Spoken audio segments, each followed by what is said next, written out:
Sweden is one of those ferociously neutral countries that has a significant armaments industry, most famous for the Bofors company, or also aviation Saab.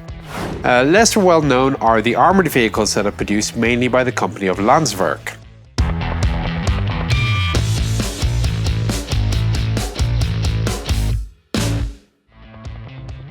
In 1941, a requirement came out for a new mobile tank armed with a 7.5cm cannon. This became the Stridsvagn M42.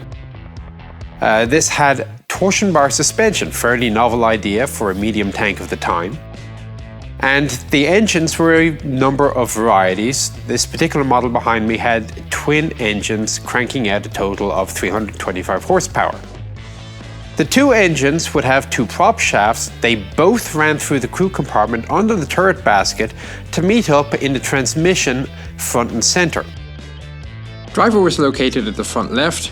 To his right was space for a bow gunner. He had a single 8mm machine gun. Two additional machine guns were located to the right of the main gun at the front of the turret. The commander also had a single machine gun at the rear of the turret. The hull gun position was just for extra personnel that happened to be around. The official manning requirement for the M42 tank was 4 personnel. The commander was located slightly to the right of the center line at the rear of the turret. It was a fairly modern weapon system for the time. The 7.5cm cannon was more or less equivalent to the German short L24. Had a radio system in the bustle. Traverse 360 obviously.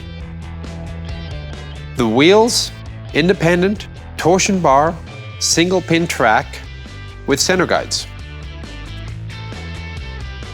Because of the low profile of the engines, the twin power shafts didn't actually raise the silhouette of the vehicle all that much. Certainly they didn't interfere as much with the internal space as, say, the transmissions on the Jagdpanzer 38 or an M4 Medium.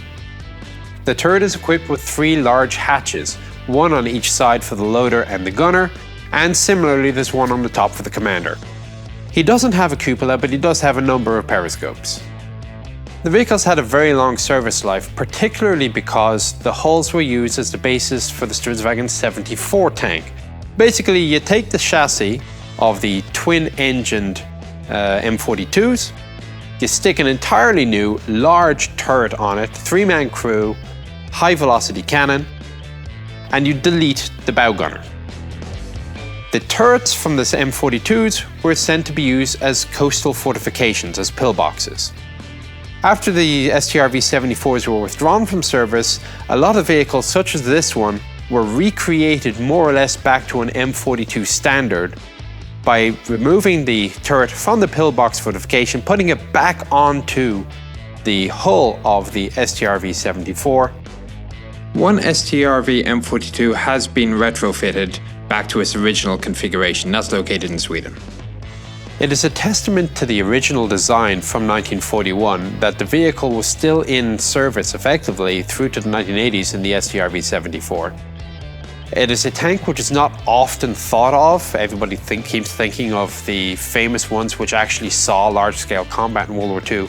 And the M42 is one which deserves a lot more attention than it gets. It really was that good a design.